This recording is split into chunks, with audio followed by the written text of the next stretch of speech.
The King's Gambit is the opening e4, e5, f4. This is the opening of the great romantic players of the 19th century. It makes me think about wild attacks and even peace sacrifices. And black can respond in one of two ways. He can either accept the gambit with e takes f4, or he can decline it. White players probably hope that black will accept the gambit. And the point of white's play is to trade that flank pawn for a center pawn. And so now white has a central pawn majority. White will get very quick development with moves like knight f3, bishop c4, castles short, and there will be a rook on f1 getting some play down the f-file. White would love to remove the pawn on f4, and he'd have a lot of pressure on the f7 square. In fact, white dreams of playing d4 and bishop takes f4.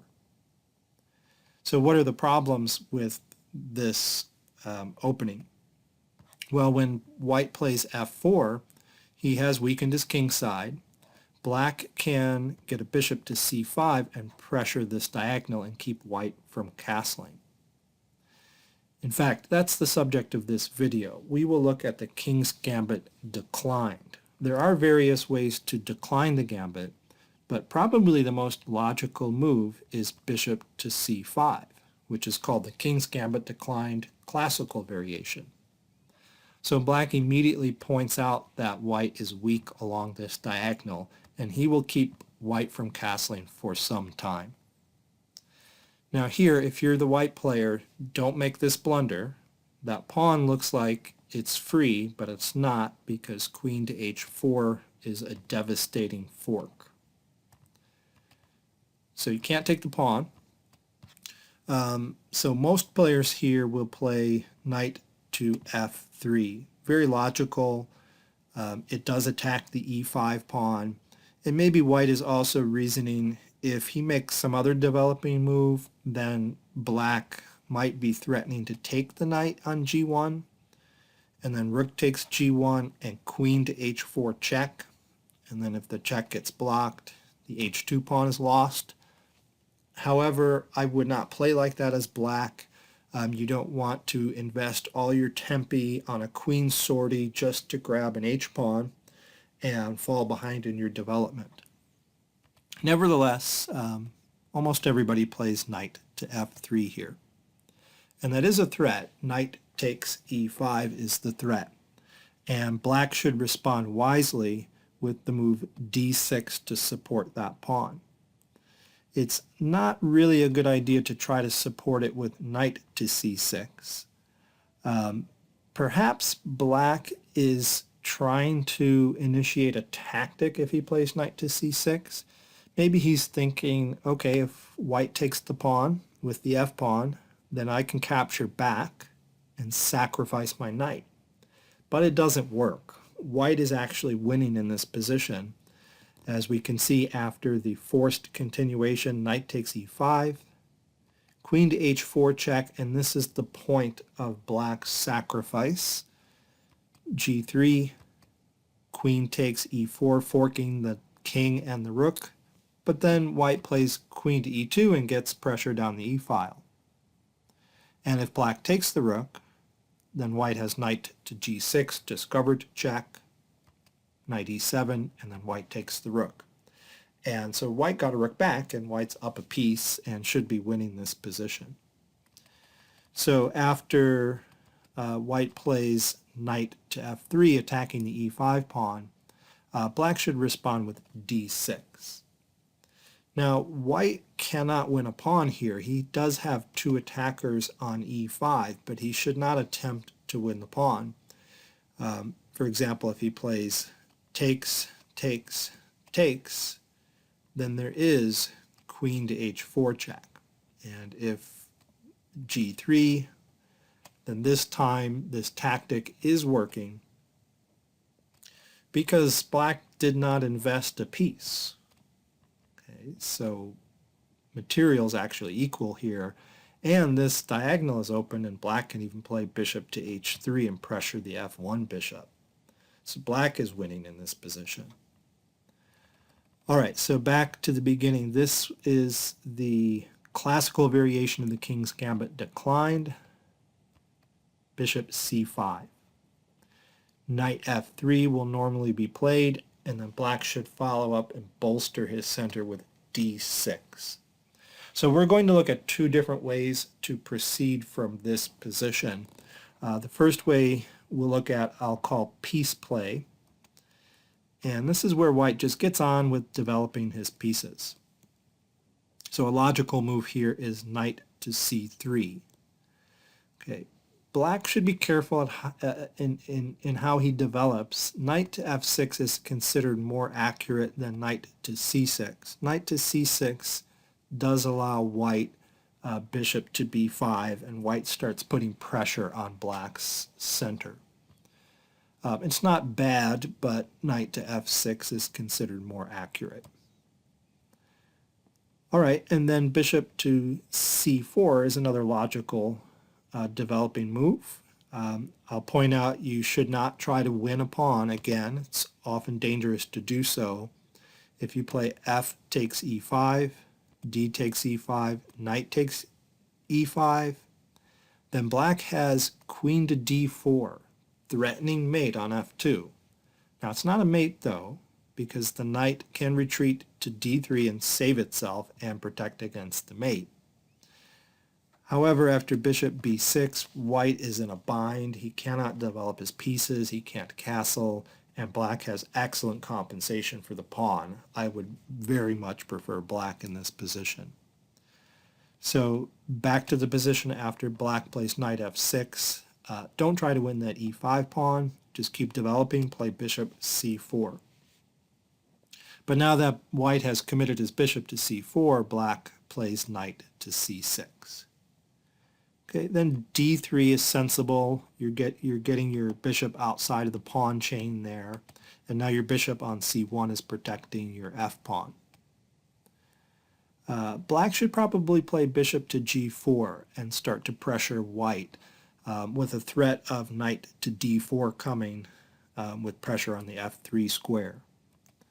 It's considered inaccurate to play castles instead of bishop to g4, because white has the powerful move f5 blocking up the center, and he has ideas of playing bishop to g5 to pin the knight, also possibly g4 followed by g5 and getting a quick attack on the king, and this bishop is well placed for an attack.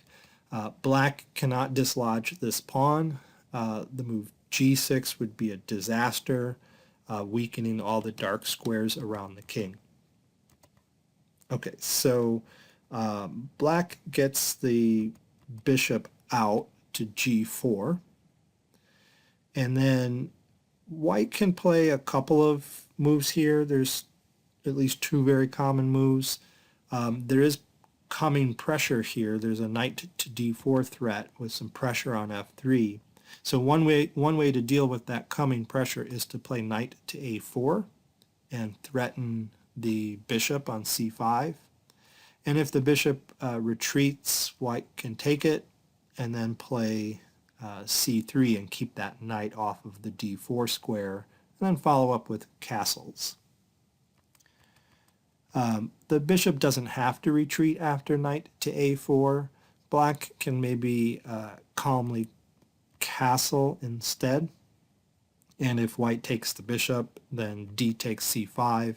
And this is a common structure you sometimes see in the Giuoco piano opening with the pawns on e5 and c5.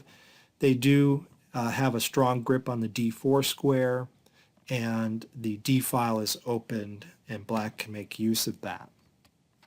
So that's another way black can handle that. Okay, but going back here after bishop g4, instead of knight to a4, another common move white players make here is the move h3, threatening the bishop. And then the bishop will exchange itself, and then black can play knight to d4, forking the queen and the c2 square. I suppose white can play very passively and retreat the queen to d1, but a very interesting sacrifice that has been played several times is the move queen to g3. We might take a look at a game in this line later on in another video, so I won't delve into this here. But white is allowing this fork to take place in order to get a quick attack on black's position. Okay, notice the f7 square would be weak after queen takes g7. All right, so let's turn to another way of playing this variation in this position. So after black has just played d6, white can try for central expansion. White can play c3 with the intention of playing d4. Black should probably play knight to f6 to pressure the e4 pawn. And now white can play d4 right away. That's worth looking into. But I actually prefer exchanging pawns on e5 first and then playing d4. Now, if white tries to grab that pawn, knight takes e5, then black can recover it with queen to e7. And then if d4 comes, then bishop d6, and black will recover the pawn. Either the knight will move out of the way and white will lose the e4 pawn, or black will win a pawn on e5 with play against an isolated e-pawn. So I don't recommend doing that as white. I don't recommend taking that pawn. So instead expand with d4, and then maybe e takes d4, c takes d4, bishop b4 check. Looks very logical. And since white wants to protect the e4 pawn, he can block with bishop to d2, so that after exchanging, his knight is now protecting e4. Black can castle, and he's going to put a rook on the e-file. White can play bishop to d3 to further bolster e4, and white has an excellent center, of course, but black is going to attack it very quickly and easily. So the game is approximately balanced. Let's look at one possible continuation from here. Knight c6 attacks d4, d5, knight b4 attacks the bishop on d3, bishop to b1. Rather than bishop to e2, the bishop would like to continue protecting e4. c6 attacks the center, and that's actually a move that intends to sacrifice a piece because white has a3, and the knight would rather not retreat to a6. So black can play knight b takes d5, and then after e takes d5, rook to e8 check, and there's no good way to block the check, so the king steps aside, and then knight takes d5. And so black has two pawns for his piece with a very interesting attack on the white king. The rook is trapped in the corner. There's a knight to e3 threat here. There's an open file. The queen can come out in various ways, and so black has a very interesting attack, and I think he has good compensation for his missing piece. All right, so that's all we wanted to look at in this King's Gambit declined classical variation. Thanks for watching the video.